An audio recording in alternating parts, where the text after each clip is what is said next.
बहुत पुरानी बात है। चाइना के किसी एक गांव में 3 भिक्षु रहते थे। उनका नाम किसी को नहीं पता था, क्योंकि वह किसी से बात नहीं करते थे। उन्होंने कभी किसी बात का जवाब नहीं दिया। चीन में बस उन्हें 3 हंसते हुए भिक्षु के रूप में जाना जाता था। वे तीनों सिर्फ एक ही काम करते, एक गांव में प्रवेश करते, बाजार के बीचों बीच खड़े होते और हंसना चालू कर देते। यह अपने पूरे अस्तित्व के साथ हंसते और अचानक लोगों का ध्यान अपनी तरफ खींच ले आते और धीरे धीरे उनके सामने लोगों की भीड़ चारों तरफ जमा हो जाती। वे इतनी एकाग्रता और संपूर्णता के साथ हंसते कि उनकी हंसी देखकर सारा गांव हंसने लग जाता। जब पूरा गांव हंसी के समंदर में डूब जाता तो वह दूसरे गांव चले जाते। वे विशेष रूप से किसी पर नहीं हंसते थे, वे बस हंसते थे, जैसे कि उन्होंने ब्रह्मांड का मजाक समझ लिया हो, जैसे कि उन्होंने ईश्वर का मजाक को समझ लिया हो। और उन्होंने एक शब्द का उपयोग किए बिना पूरे चीन में इतना आनंद फैलाया जितना आज से पहले किसी ने ना फैलाया हो। लोग उनका नाम पूछते लेकिन वे हंसते।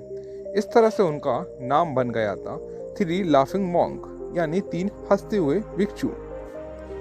पूरे चीन में घूम घूम कर लोगों को हंसाते हुए समय के साथ वो तीनों बूढ़े हो गए। एक रात जब वे एक गांव में ठहरे हुए थे, उन तीनों में से एक भिक्षु की मौत हो गई। पूरा गांव स्तब्ध रह गया।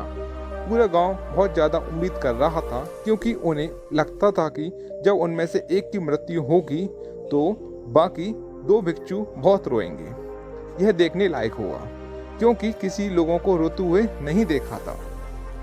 जब सुबह हुई तो पूरा गांव इकट्ठा हुआ, लेकिन दोनों भिक्षु तीसरे के लाश के पास खड़े होकर जोर जोर से हंस रहे थे। ऐसी हंसी उन्होंने आज से पहले कभी न हंसी हो।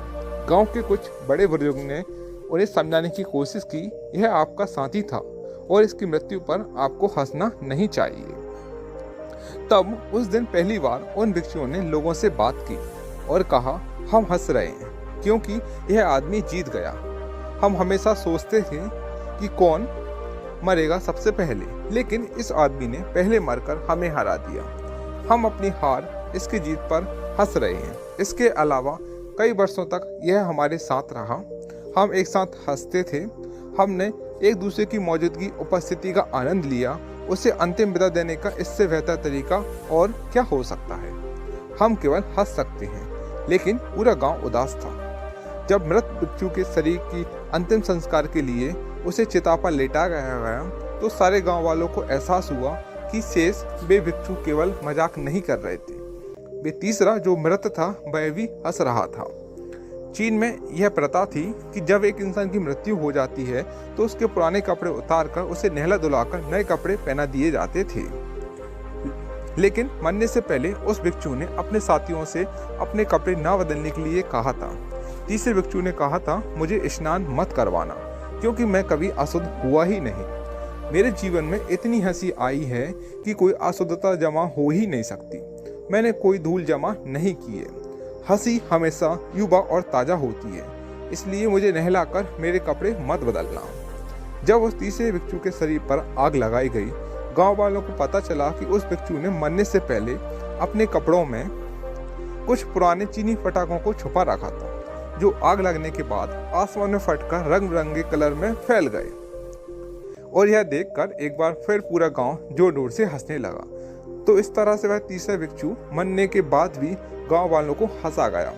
और यह देखकर शेष दोनों भिक्षुओं ने कहा, चालाक आदमी, तुम मर चुके हो, लेकिन तुमने अब हमें एक बार फिर हरा दिया है। तुम्हारे द्वारा गांव वालों में पैदा की गई यह हंसी आखिरी थी। दोस्तों, यह तीनों हंसते हुए भिक्षुओं की कहानी आपको कैसे लगी, आप हमें कमेंट करके बताएं। और यदि हमारे चैनल को सब्सक्राइब नहीं किया है तो आप हमारे चैनल को सब्सक्राइब भी कर लें। धन्यवाद दोस्तों।